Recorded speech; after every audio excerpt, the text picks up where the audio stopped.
je vous ai distribué le rapport du gestionnaire qui a géré les fonds que l'État a mis à notre disposition lors de l'Afro-Basket de Kigali.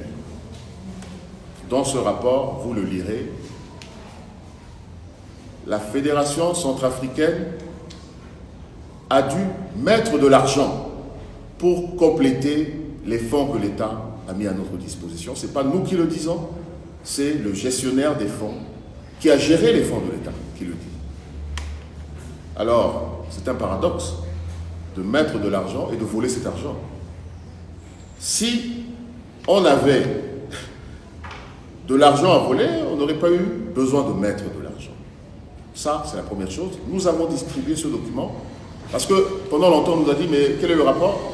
Ce rapport-là, c'est le rapport du gestionnaire parce que son nom est clair. Ce n'est pas un caissier, c'est un gestionnaire des fonds. Son rapport est clair.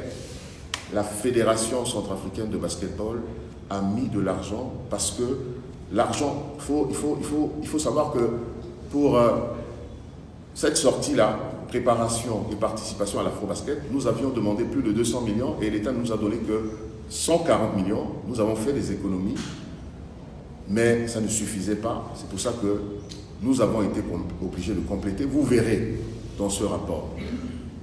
Donc, la question du détournement de deniers publics est une dénonciation calomnieuse. Et nous allons ester en justice contre cela. Parce que pour que quelqu'un soit convaincu de détournement, il faut que la personne soit condamnée, mais que la décision soit devenue exécutoire, c'est-à-dire qu'on passe toutes les instances de condamnation. Or, ce n'est pas le cas.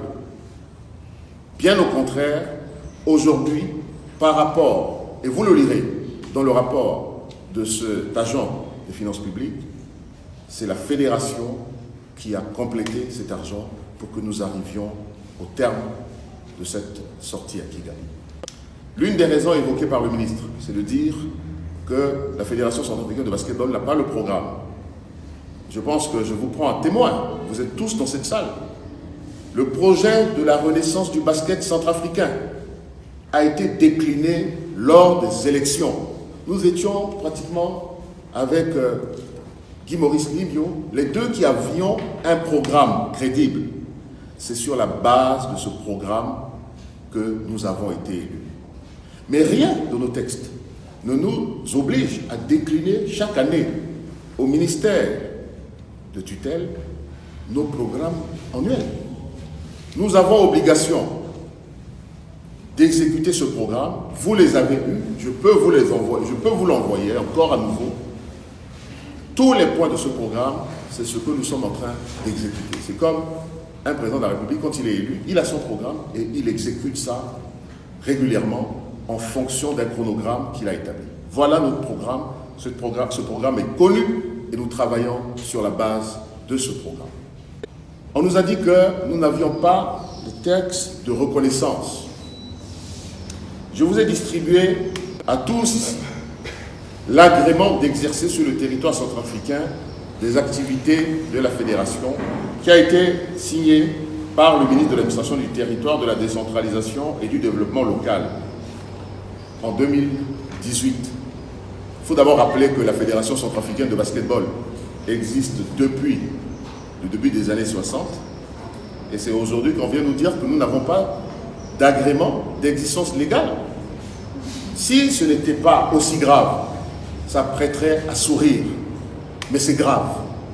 Parce que ça montre qu'on cherche toutes les raisons pour dissoudre la fédération. Nous avons notre agrément, nous l'avons distribué.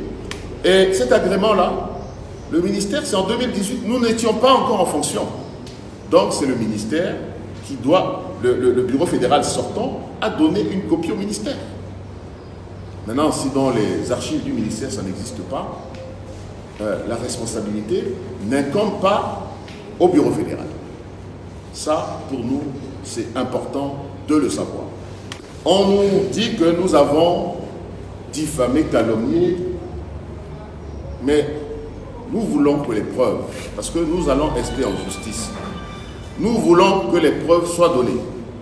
Quand nous disons, parce que le ministre a dit un jour, dans une intervention à la radio,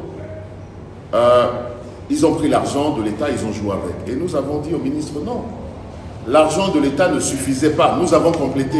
Et pour preuve, nous avons payé votre billet. Vous le savez, nous mentons, nous diffamons. Quand nous disons au ministre que votre billet, nous l'avons payé, nous diffamons. Quand le ministre dit à Kigali, on n'a pas loué de véhicule pour nous, et que nous sortions les factures pour dire nous avons payé des voitures en location, s'il a les preuves qui sortent que nous avons menti. Mais même si on doit me condamner sur des détournements, mais sur mon propre argent, parce que lui, c'est mon argent que j'ai, notre argent, nous avons utilisé pour cela. Nous avons resté en justice, il y a une requête en annulation auprès du tribunal administratif qui a été déposée. Nous vous donnerons une copie de cette requête. Ça, c'est la première chose, pour que cette décision illégale, qui n'a pas droit de citer, soit annulée. Et nous avons également, dans les jours qui viennent, nous allons porter plainte pour diffamation, dénonciation calomnieuse. Parce que si le ministre a les preuves des détournements de fonds, il faut qu'il les apporte. Il les apportera à la justice. Nous, tout ce que nous avons dit, tout ce que nous avons fait, nous avons les preuves et nous les donnerons à la justice. Moi, je voulais vous donner les échanges SMS avec le ministre. Je voulais vous donner les factures que nous avons payées, en dehors avec nos propres deniers. Mais je réserve ça à la justice. Au moment voulu, tout ça sortira.